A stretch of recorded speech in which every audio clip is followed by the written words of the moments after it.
Hey, hello.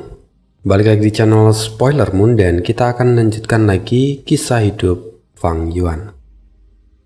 Di part sebelumnya, Fang Yuan akhirnya berhasil menyingkirkan kehendak surga dari Spring Autumn Cicanda.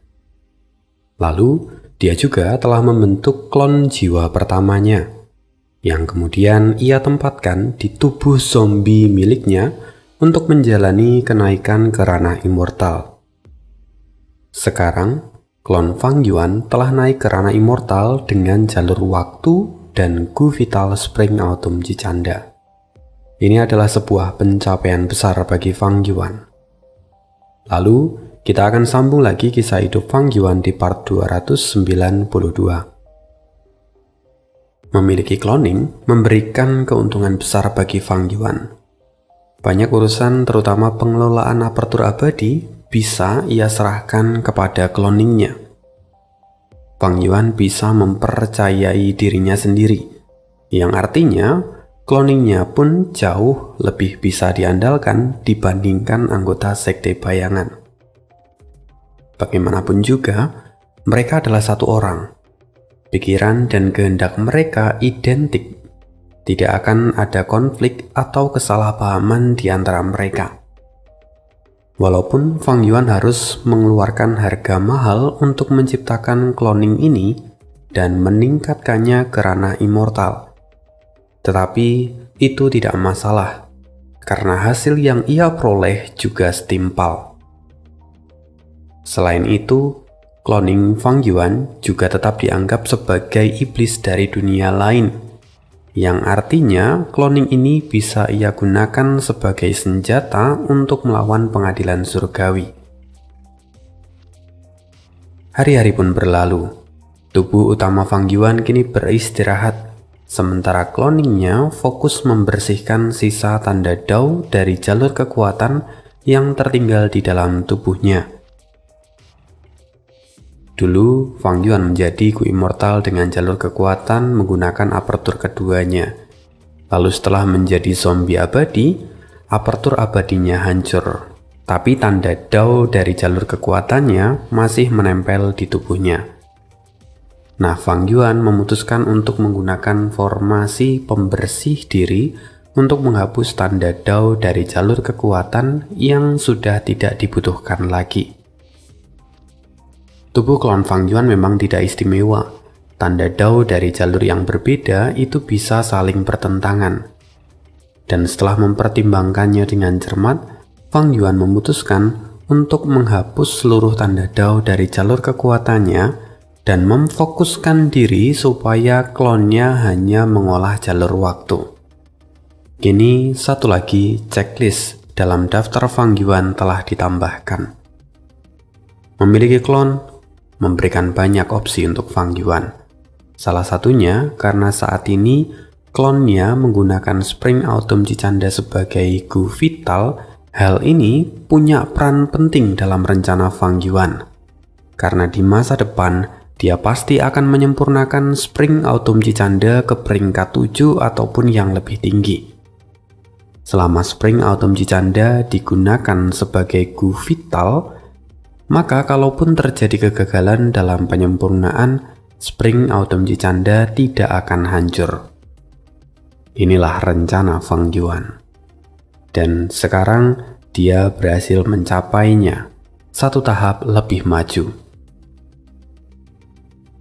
Singkat cerita, beberapa hari pun berlalu.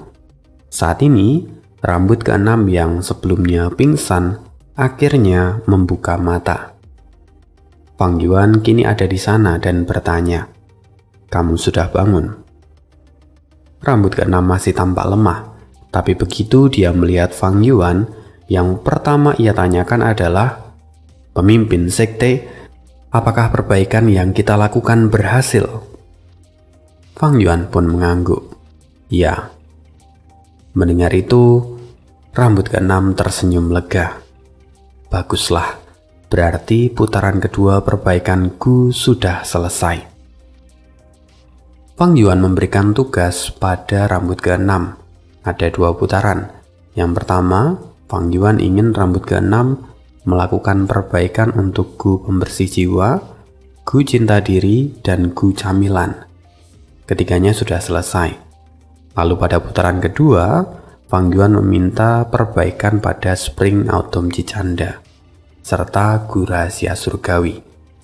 Nah, sekarang dua gu ini juga sudah dibereskan. Walaupun Fang Yuan harus membayar harga yang mahal untuk setiap perbaikan gu ini, tetapi secara keseluruhan, keberuntungan Fang Yuan terbilang di luar nalar. Bagaimanapun, gu immortal pada umumnya sangat sulit untuk diperbaiki. Bahkan tidak heran kalau misalnya ada seorang immortal yang mencoba memperbaiki gu immortal sebanyak 100 kali, namun masih tetap gagal. Jadi, kalau Fang Yuan dapat menyelesaikannya hanya dalam beberapa kali, itu berarti keberuntungan Fang Yuan sangat-sangat bagus. Fang Yuan pun tahu bahwa semua ini terjadi karena memang keberuntungannya telah diboost oleh warisan sejati jalur keberuntungan. Selain itu, Sekte Langya juga memiliki peran penting di dalam proses ini. Tanpa bantuan Langya dan rambut keenam, mustahil proses perbaikan gu yang Fang Yuan inginkan dapat berjalan semulus ini. Setelah itu, Fang Yuan lalu melihat ke arah rambut keenam. Dia bertanya, "Tato apa sebenarnya yang ada di tubuhmu itu?" "Ah, ini bukan apa-apa," kata rambut keenam dengan sedikit gugup. "Ketika kamu pingsan, aku sudah memeriksanya. Ini adalah gerakan pembunuh jalur perbaikanmu. Dan sepertinya itu mengorbankan umurmu sendiri untuk meningkatkan kemampuan jalur perbaikanmu. Kalau aku tidak salah, ketika tato ular itu mencapai kepalamu, maka kau akan mati." Fang Yuan langsung bicara tanpa basa-basi. Dan rambut keenam terdiam sejenak sebelum menjawab.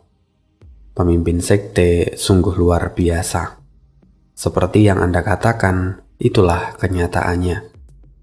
Namun, umur saya tidaklah penting. Saya hanya berharap Anda bisa menyerang pengadilan surgawi dan menyelamatkan tubuh asli kami. Mendengar itu, Fang Yuan menghela nafas panjang sambil menatap langit. Pengadilan surgawi. Melihat respon dari Fang Yuan, rambut keenam buru-buru menambahkan, "Pemimpin sekte jangan berkecil hati. Memang musuh sangat kuat. Tapi sekarang Anda sudah mendapatkan kembali Spring Autumn Cicanda. Anda juga akan segera mewarisi warisan sejati dari Yang Mulia Iblis Teratai Merah. Mungkin dalam warisan sejati itu terdapat metode untuk mengalahkan pengadilan surgawi." Mendengar itu Fang Yuan mengangguk. Dia sudah tahu semua itu. Sulit baginya menghentikan pengadilan surgawi memperbaiki gu takdir hanya dalam waktu 10 tahun. Tetapi dengan warisan sejati Teratai Merah, masih ada secercah harapan. Karena sekarang Spring Autumn Cicanda sudah sepenuhnya ada di bawah kendalinya, langkah Fang Yuan berikutnya adalah mencari warisan sejati Teratai Merah. Namun Fang Yuan menggelengkan kepala. "Aku tidak terburu-buru mencarinya sekarang. Aku harus terus meningkatkan kekuatanku terlebih dahulu. Pengadilan surgawi pasti sudah menyiapkan jebakan di sungai waktu. Mereka tidak akan membiarkanku mendapatkan warisan itu dengan mudah." Meskipun pengadilan surgawi tidak bisa menemukan Fang Yuan, mereka tahu pasti bahwa Fang Yuan akan masuk kembali ke sungai waktu. Jadi pasti mereka sudah menyiapkan jebakan. Sementara Fang Yuan sadar akan pengaturan itu, dia tahu apa yang harus dia lakukan. Sekarang dia harus terus memupuk kekuatannya sampai dia merasa cukup untuk pergi ke sungai waktu. Fang Yuan lalu kembali menoleh ke arah rambut keenam dan berkata, "Rambut keenam, ceritakan padaku secara detail tentang gerakan pembunuhmu. Aku akan membantumu menyempurnakannya. Kau tidak perlu mengorbankan dirimu dengan sia-sia. Aku masih butuh bantuanmu untuk mengendalikan Sekte Langya, kata Fang Yuan. Mendengar itu jantung rambut keenam berdebar. Dia tidak menyangka kalau Fang Yuan akan begitu perhatian. Di saat yang sama, saat ini rambut keenam juga tidak punya solusi untuk mengatasi kelemahan dari gerakan pembunuh miliknya. Namun, dia juga sadar kalau ini adalah Fang Yuan, mungkin dia bisa menyelesaikannya. Apalagi, Fang Yuan punya bantuan Gu Kebijaksanaan. Akhirnya rambut keenam mengikuti perintah Fang Yuan, menceritakan semua detail tentang gerakan pembunuhnya. Dan setelah selesai, mereka pun kembali ke tanah Langya. Fang Yuan sendiri tidak langsung kembali ke kota awan. Dia pergi menemui Gu Kebijaksanaan. Di sana Fang Yuan membuka pintu aperturnya dan membiarkan cloningnya keluar. Awalnya Gu Kebijaksanaan tidak merespon karena cloning Fang Yuan adalah makhluk hidup saat ini. Namun, setelah klon itu menggunakan gerakan pembunuh membalikan hidup dan mati, klon itu kembali ke bentuk zombie abadi. Dan Gu Kebijaksanaan mulai terbang mengitarinya. Namun saat ini, Gu Kebijaksanaan tidak memancarkan cahaya kebijaksanaan. Hati Fang Yuan menjadi tegang. Apakah ini akan berhasil atau tidak? Klon Fang Yuan lalu berkata, "Gu Kebijaksanaan, aku adalah orang yang membuat perjanjian denganmu. Apa kau sudah lupa dengan perjanjian kita?" Mendengar itu, Gu Kebijaksanaan melayang di depan klon Fang Yuan, seakan dia menilai dan mempertimbangkan. Setelah beberapa saat, Gu Kebijaksanaan akhirnya kembali ke atas jamur Lingxi dan mulai memancarkan cahaya kebijaksanaan. Melihat itu akhirnya Fang Yuan bisa bernafas lega. Nyaris, Gu Kebijaksanaan hampir tidak mengenali identitas kloningan Fang Yuan. Dari jauh Fang Yuan melihat, "Kloninganku adalah immortal jalur waktu, tanda dao jalur kekuatannya telah dihapus. Oleh karena itu, tidak heran kalau Gu Kebijaksanaan sempat ragu. Ya, aku harus berhati-hati di masa depan. Aku tidak boleh kehilangan Gu Kebijaksanaan ini." Fang Yuan merasa agak terganggu. Sejujurnya, dalam cerita Renzu, Gu Kebijaksanaan itu terkenal sangat cerdas. Bahkan dia berhasil beberapa kali menipu Renzu. Namun anehnya, sekarang Gu Kebijaksanaan tampak mudah dibodohi. Fang Yuan bertanya-tanya, apakah ini hanya karena cerita yang dilebih-lebihkan ataukah ada alasan lain? Fang Yuan mengabaikan itu untuk saat ini. Lalu Fang Yuan meminta kloningnya untuk melakukan penyelidikan pada gerakan pembunuh milik rambut keenam. Dari sana dia tahu, gerakan pembunuh ini adalah gerakan pembunuh dari jalur penyempurnaan yang diciptakan oleh rambut keenam sendiri. Namanya teknik penyempurnaan bunga ular rentang hidup. Tidak hanya mengandung esensi jalur penyempurnaan, tetapi gerakan ini juga melibatkan jalur karma serta hukum alam. Rambut keenam memang merancang gerakan ini karena dia terinspirasi dari metode penyempurnaan Gu yang tidak sempurna. Ia mendapatkan metode ini dari perbendaharaan Sekte Langya. Lalu setelah melakukan deduksi, Fang Yuan akhirnya menyadari bahwa teknik ini memang sangat sulit untuk disempurnakan. Jika ia bertindak ceroboh, maka nyawa rambut keenam mungkin akan menjadi taruhan. Menyadari resiko ini, Fang Yuan memutuskan untuk mengubah strateginya dan memperlambat proses deduksinya. Seandainya pencapaianku dalam jalur penyempurnaan jauh lebih tinggi, deduksi ini tidak akan lama. Namun sekarang butuh waktu yang cukup panjang, pikir Fang Yuan. Fang Yuan pun melanjutkan kultivasi jiwanya sambil tetap melakukan deduksi. Gunung Danghun dan Lembah Luopo merupakan tanah suci untuk budidaya jiwa. Pondasi jiwa dari tubuh utama Fang Yuan pun dengan cepat kembali pulih. Namun, klon Fang Yuan tidak ikut mengolahnya karena tanda Dao yang saling bertentangan. Selain menyimpulkan masalah dari rambut ke-6 dan mengembangkan gerakan pembunuh untuk melindungi cloningnya, Fang Yuan juga perlu memodifikasi gerakan pembunuh dari jalur keberuntungannya.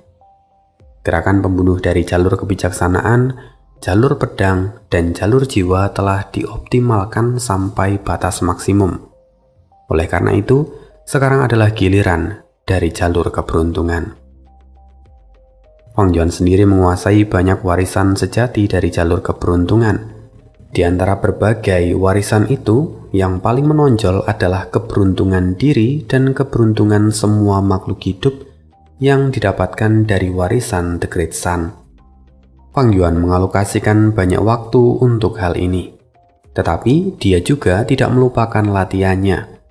Gerakan pembunuh dari jalur jiwa yang telah ia modifikasi sejak lama kini juga sudah ia kuasai sepenuhnya. Fang Yuan masih rutin melatih gerakan pembunuh, jalur pedang, dan jalur kebijaksanaan, serta terus melakukan penyempurnaan. Fang Yuan memahami bahwa ia harus bekerja keras selama masa damai ini. Sementara itu, esensi abadi kurma merah yang ia miliki pun hampir habis, dan batu penyimpanan esensi abadinya pun kini nyaris kering.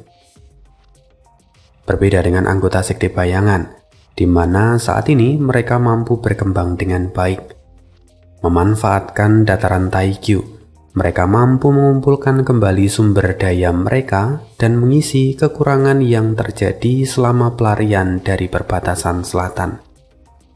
Bahkan dalam beberapa aspek, kekuatan mereka justru mengalami peningkatan. Sementara Fang Yuan hanya mengambil jiwa dari binatang buas dan binatang buas kuno yang mereka tangkap.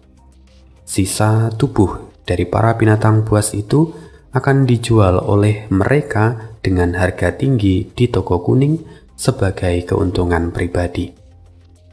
Fang Yuan tidak akan mengambil keuntungan ini dari mereka, karena hanya dengan begitu dia bisa mempertahankan loyalitas dari para anggotanya. Sekarang, selain meningkatkan kultivasinya, Fang Yuan juga mulai merancang rencana ke depan. Saat ini dia sudah memiliki beberapa koneksi di 5 wilayah. Tapi masalah utama yang ia hadapi sekarang adalah kekurangan dana. Penyempurnaanku yang berturut-turut, kultivasi yang terus berkelanjutan, dan latihan gerakan pembunuh yang intens membuat sumber daya Fang Yuan terkuras habis.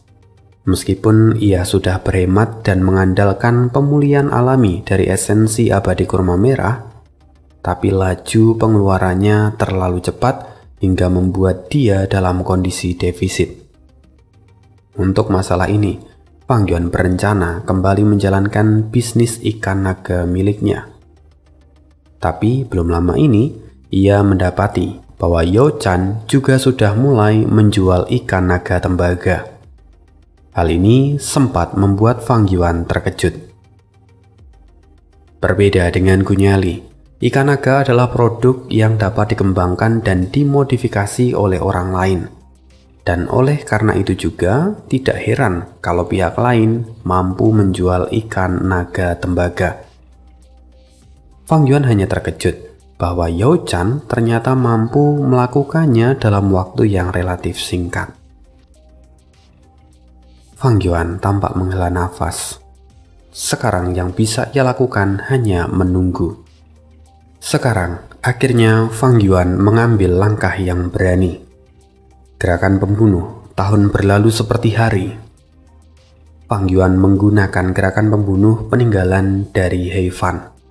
Sekarang, aliran waktu di dalam apertur abadinya berkembang dengan sangat cepat.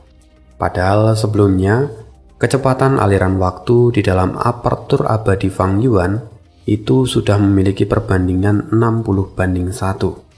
Tapi kali ini Fang Yuan lebih mempercepat lagi hingga mencapai 90:1. Artinya Fang Yuan akan lebih cepat mengalami bencana kesengsaraan. Namun Fang Yuan tidak panik sedikit pun, karena Fang Yuan punya guru rahasia surgawi dan gerakan pembunuh pengungkap rahasia surgawi. Dia bisa menghadapi bencana surgawi yang datang. Dan peningkatan laju waktu ini jelas berdampak pada percepatan produksi sumber daya yang lain, terutama ikan naga. Saat ini di wilayah laut berskala naga miliknya, sebagian besar ikan naga adalah ikan naga merah biasa. Lalu sekitar 30% adalah ikan naga tembaga. Sisanya sekitar 10% adalah ikan naga berwarna hitam. Fang Yuan tersenyum. Ini ikan naga besi versiku. Dengan formasi sebesar itu, Fang Yuan bahkan tidak perlu melakukan penelitian ataupun modifikasi secara manual. Hanya menunggu waktu, dan Fang Yuan berhasil membuat ikan naga itu bermutasi. Sekarang, setelah aku menjual ikan naga besi ini, aku ingin tahu bagaimana reaksi Yao Chan. Yao Chan menarik nafas dalam-dalam, berusaha menenangkan pikirannya ketika Fang Yuan merilis ikan naga besi di toko kuning. Hal itu langsung menciptakan kegemparan di toko kuning. Pasar ikan naga memang sudah besar sejak awal. Namun kali ini, Fang Yuan benar-benar berhasil memodifikasi ikan naga bahkan 2 kali berturut-turut. Hal ini membuat pasar ikan naga menjadi riuh. Semua orang sadar bahwa Fang Yuan pasti punya warisan sejati dari jalur makan. Dan Yao Chan tentu juga memahaminya. Justru inilah yang membuat Yao Chan sangat terpukul. Pikirannya pun menjadi kacau dan tidak bisa tenang.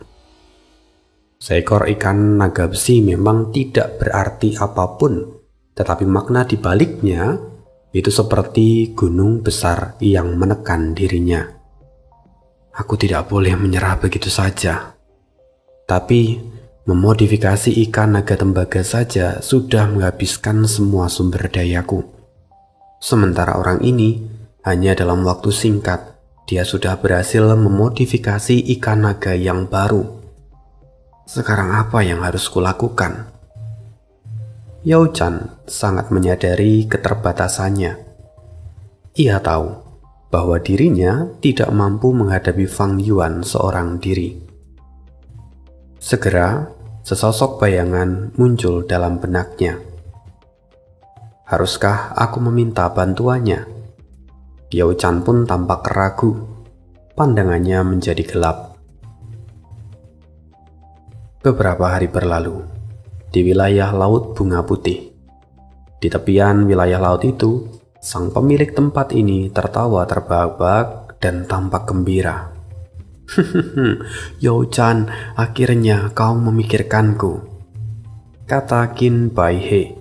Dia tertawa puas ketika melihat Yao Chan ada di depannya. Yao Chan mendengus. Dia mengalihkan pandangannya karena kesal. Sekilas tentang Qin Bai He. Dia adalah pemilik dari wilayah Laut Bangau Putih. Seorang wanita yang sangat cantik dan anggun. Tubuhnya tinggi dan lehernya jenjang.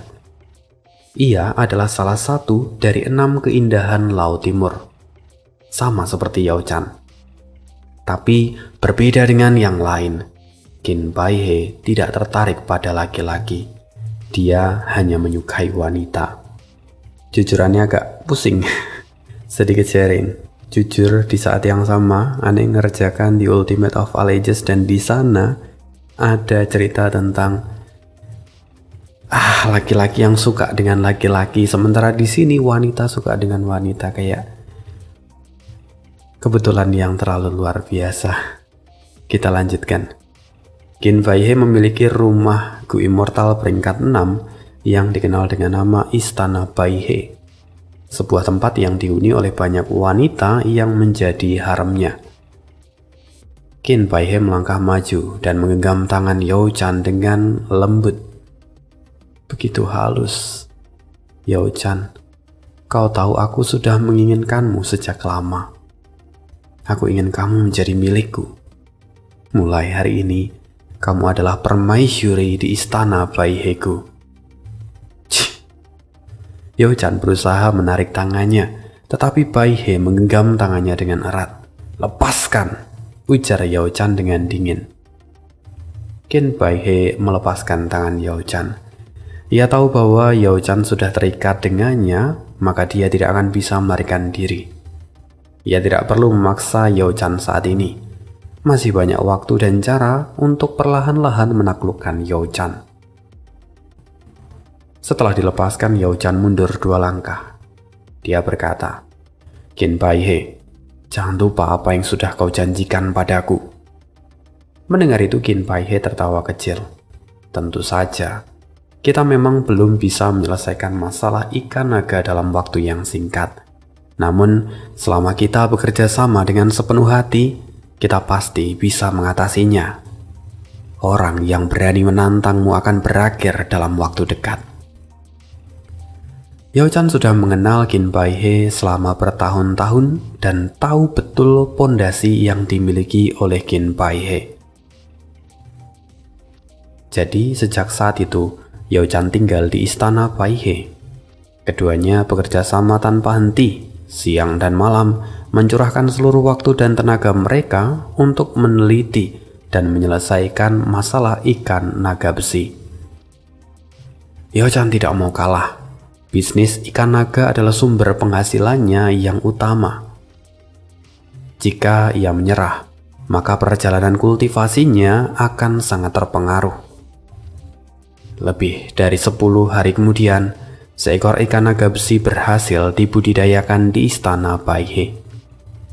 Melihat ikan naga ini, Yo-chan hampir menitihkan air mata karena bahagia. Ikan naga ini bukanlah hasil pembelian dari toko kuning, melainkan hasil budidaya paksa yang dilakukan oleh Qin Baihe bersama dengan Yo-chan. Artinya, saat ini Yo-chan memiliki metode budidaya ikan naga besinya sendiri. Dan jelas ini berbeda dengan milik Fang Yuan. "Aku belum kalah dalam persaingan ikan naga ini," seru Yo-chan dengan penuh semangat. "Ya, aku tidak salah memilihmu, Yo-chan. Kamu terlihat paling menawan saat kau serius," ujar Qin Baihe sambil menatap Yo-chan dengan penuh hasrat. Mendengar itu, senyum di wajah Yo-chan segera menghilang. Ekspresinya kembali dingin. Kita tidak boleh lengah. Pihak lawan sangat misterius. Dia berhasil menciptakan ikan naga besi dan ikan naga tembaga. Jelas bahwa fondasi jalur makannya sangat dalam. Kita baru berhasil menciptakan spesies baru ini dan baru menyusulnya. Kita belum mengalahkan dia. Qin Baihe mengangguk. "Aku mengerti maksudmu. Kamu khawatir kalau dia akan segera merilis ikan naga yang lebih unggul, bukan?" Yo-chan mengangguk. Setelah itu, Yo-chan lalu merilis ikan naga besi ke toko kuning. Namun kekhawatiran Yo-chan langsung menjadi kenyataan karena hanya berselang beberapa hari, Fang Yuan merilis ikan naga jenis baru, ikan naga perak. Ini adalah serangan ketiga Fang Yuan. Ikan naga perak memiliki tanda dao jalur makan yang bahkan jauh lebih kompleks daripada ikan naga besi. Dan itu membuat keributan di toko kuning menjadi lebih besar daripada sebelumnya. Kemunculan dari ikan naga perak menjadi pukulan telak bagi Yo-chan dan Qin Baihe. Keduanya terpaku dan terdiam. Setelah meneliti ikan naga perak, mereka menyadari bahwa spesies ini jauh lebih unggul dibandingkan dengan ikan naga yang sebelumnya. Padahal mereka baru saja berhasil menciptakan ikan naga besi, tetapi kali ini ikan naga perak telah muncul. Jarak antara dia dengan Fang Yuan semakin lebar. Dan yang lebih buruk, mereka tidak bisa mencurahkan semua waktu mereka hanya untuk meneliti ikan naga perak. Ini membuat situasi dari Yo-chan semakin sulit. Ikan naga perak memiliki tingkat kesulitan deduksi yang jauh lebih tinggi dibandingkan dengan ikan naga besi. Yo-chan putus asa. Aku kalah. Aku tidak lagi bisa menjadi lawannya. Aku harus menyerah pada bisnis ikan naga ini. Aku gagal. Yo-chan tampak sangat sedih. Meskipun kepribadiannya sangat kuat, tapi kali ini dia benar-benar putus asa. Dia tidak lagi bisa mengejar Fang Yuan. Namun, di tengah keputusasaan itu, sebuah kekuatan tak terduga ikut campur. Pengadilan surgawi. Meskipun pengadilan surgawi tidak bisa menemukan lokasi Fang Yuan atau apa yang Fang Yuan lakukan saat ini, tapi Peri Ziwei tidak pernah berhenti memantau toko kuning dan memeriksa setiap kegiatan yang ada di sana. Sesungguhnya, sejak Fang Yuan mulai menjual ikan naga tembaga, Peri Ziwei sudah memperhatikan kehendak Fang Yuan, walaupun Peri Ziwei belum yakin kalau itu adalah Fang Yuan.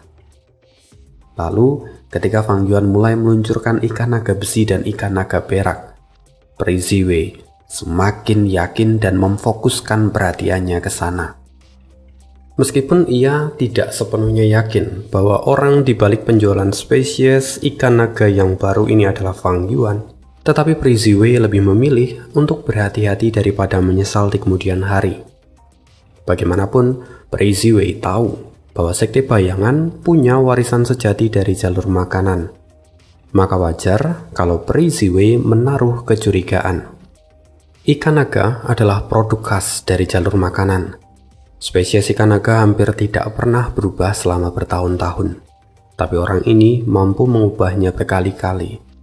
Oleh karena itu kemungkinan orang ini adalah Fang Yuan, kata Peri Ziwei, di mana dia menjadi semakin waspada. Oleh karena itu, sekarang Peri Ziwei memutuskan untuk ikut campur dan diam-diam membantu Yo-chan. Di satu sisi, ia tidak ingin mengekspos dirinya secara terbuka. Di sisi yang lain, ia ingin membantu kedua wanita ini agar memberinya peluang untuk memperluas pengaruh dari pengadilan surgawi di wilayah Laut Timur. Sekaligus, dia juga menyiapkan kartu tersembunyi di dalam perang 5 wilayah yang akan datang di masa depan. Ini sudah seperti membunuh 2 burung dengan 1 batu. Sebagai immortal dari jalur kebijaksanaan, Peri Ziwei sangat paham bagaimana cara untuk memaksimalkan keuntungan. Lagi pula, pengadilan surgawi adalah kekuatan besar dengan pondasi yang sangat dalam. Meskipun mereka tidak memiliki warisan sejati dari jalur makanan, mereka tetap memiliki banyak warisan berharga yang berkaitan dengan jalur makanan. Dengan bantuan dari pengadilan surgawi, Yo-chan dan Qin Bai He kembali bersemangat. Mereka bekerja keras selama puluhan hari tanpa tidur, hingga akhirnya berhasil menciptakan ikan naga perak milik mereka sendiri. Dengan demikian, Yo-chan juga berhasil memperoleh spesies ikan naga perak. Hal ini benar-benar di luar dugaan Fang Yuan. Awalnya ia mengira bahwa kemunculan ikan naga perak akan mengakhiri persaingan bisnis ikan naga. Tetapi harapannya pupus. Persaingan bisnis ikan naga kembali menemui jalan buntu. Kini di dalam apertur abadi Fang Yuan, klon Fang Yuan tampak mengamati ikan naga di bawahnya. Apertur abadiku tidak memiliki perubahan atmosfer, tidak ada angin ataupun awan. Gelombang di wilayah laut berskala naga ini juga murni karena tubuh asliku mengatur formasi abadi. Klon jalur waktu itu mengangkat kepalanya, memandang seluruh wilayah Laut Timur. Lalu di tengah ombak yang pasang surut, terlihat ikan naga berenang dalam jumlah yang begitu besar. Pemandangan yang benar-benar memadati lautan. Fang Yuan telah menginvestasikan begitu banyak sumber daya, ditambah dengan tingginya level apertur abadi miliknya dan metode jalur makan yang ia kuasai. Ikan naga berkembang biak dengan sangat cepat dan jumlahnya melonjak drastis. Tidak hanya ikan naga biasa, bahkan ada banyak ikan naga tembaga, beberapa ikan naga besi, dan beberapa ikan naga perak. Cloning Fang Yuan menatap lebih dalam, menembus kerumunan ikan naga itu. Segera ekspresinya berubah menjadi kegembiraan. Dia telah menemukan target yang ia cari. Seekor ikan naga kecil berkilauan dengan sisik emas, memancarkan cahaya keemasan yang mencolok. Dibandingkan dengan ikan naga lainnya, ukurannya lebih kecil, bahkan tidak lebih besar dari telapak tangan orang dewasa. Namun, klon Fang Yuan dapat merasakan bahwa ikan naga emas ini hanya memiliki tanda Dao dari jalur makanan yang murni, tanpa campuran dari tanda Dao yang lain. Meskipun tubuhnya kecil, ikan naga ini memancarkan aura dari binatang buas kuno terpencil. Ikan naga yang lain hanya berkembang hingga menjadi binatang buas kuno biasa, tetapi ikan naga emas ini telah melampaui batas dari spesiesnya dan mencapai tingkat binatang buas kuno terpencil. Klon Fang Yuan tersenyum. Pada titik ini, ikan naga emas adalah batas puncak evolusi mereka. Ikan naga emas berenang dengan anggun di lautan. Baik ikan naga biasa, ikan naga tembaga, ikan naga besi, ataupun ikan naga perak, semuanya mengikutinya. Ikan naga emas adalah raja dari para ikan naga. Begitu ia muncul, semua ikan naga yang lebih rendah secara naluriah akan tunduk dan mengikutinya. Setelah itu, waktu berlalu dengan cepat. Setengah bulan pun berlalu. Di sisi lain, Yao Chan sedang menghadapi masa-masa sulit. Meskipun ia sudah berhasil mengembangbiakan ikan naga perak, keberhasilannya sangat bergantung pada bantuan Qin Bai He, pengadilan surgawi, dan bahkan hasil dari ikan naga perak Fang Yuan itu sendiri. Meskipun sekarang dia sudah bisa memproduksi ikan naga perak, tetapi dalam jumlah produksi, ia tetap jauh tertinggal dibandingkan dengan Fang Yuan. Oleh karena itu saat ini, Fang Yuan adalah orang yang menguasai pasar dari ikan naga di toko kuning. Ikan naga perak yang ia jual sangat berguna dan ia tidak bisa menaikkan harganya terlalu tinggi. Persaingan ikan naga lainnya pun telah mengakui kekalahan mereka. Terlebih lagi, skala penjualan ikan naga perak Fang Yuan jauh lebih besar daripada Yao Chan. Kini kekuatan mereka terpaut dengan sangat jelas. Fang Yuan memegang keuntungan mutlak.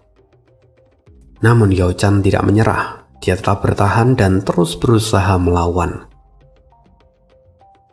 Sementara itu Qin Bai He kini tampak tertawa puas.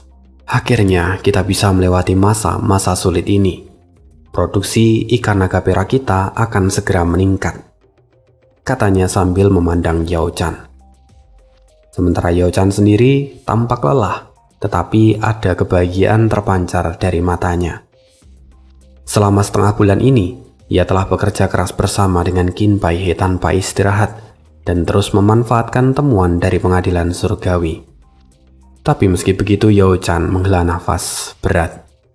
Meski kita sudah mencapai titik ini, produksi kita tetap belum bisa menyaingi orang itu. Qin Bai He optimis.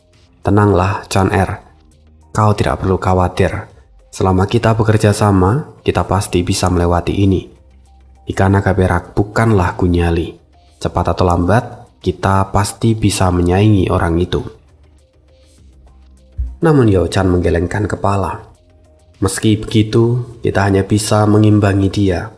Sulit untuk berinovasi. Kita tidak punya kekuatan sebesar itu. Artinya kita tidak akan pernah bisa menang dari orang itu. Kalau dia menciptakan spesies ikan naga yang baru, maka kita akan berakhir. Qin Bai He ingin menghibur Yao Chan, tetapi kenyataan ini terlalu pahit dan dia akhirnya terdiam. Faktanya pada titik ini, dalam persaingan hasilnya sudah terlihat jelas. Yao Chan bukan tandingan Fang Yuan. Yang bisa dia lakukan hanyalah bertahan dan berusaha mengejar, berusaha mempertahankan keseimbangan agar tidak tertinggal. Tanpa bantuan dari pihak luar seperti pengadilan surgawi, mereka tidak mungkin bisa mengungguli Fang Yuan. Sementara Perisi Wei, dia terus mengawasi toko kuning dengan penuh perhatian. Hal yang membuatnya gelisah adalah setelah Fang Yuan menjual ikan naga perak, ia justru tidak melakukan pergerakan apapun lagi. Ia menjalankan bisnis ikan naga seperti biasa tanpa gerakan yang mencurigakan. Situasi tenang ini justru membuat Pri Ziwei semakin tidak tenang. Dia tahu Fang Yuan bukan tipe orang yang berhenti di tengah jalan. Kalau memang pedagang ini adalah Fang Yuan, dia pasti masih menyimpan kartu truf yang lain. Dia adalah iblis yang kejam. Dia tidak akan pernah memberi jalan hidup bagi lawannya. Situasi pasar ikan naga seperti ini bukanlah sesuatu yang akan ia terima begitu saja. Sementara Pri Ziwei merenungkan hal ini, Yao Chan di langit timur tiba-tiba terkejut. "Ada apa, Chan Er?" Qin Pai He bertanya dengan khawatir. "Tidak baik, wilayah ikan laut nagaku diserang oleh Gu Immortal. Formasiku dihancurkan dan aku harus segera kembali."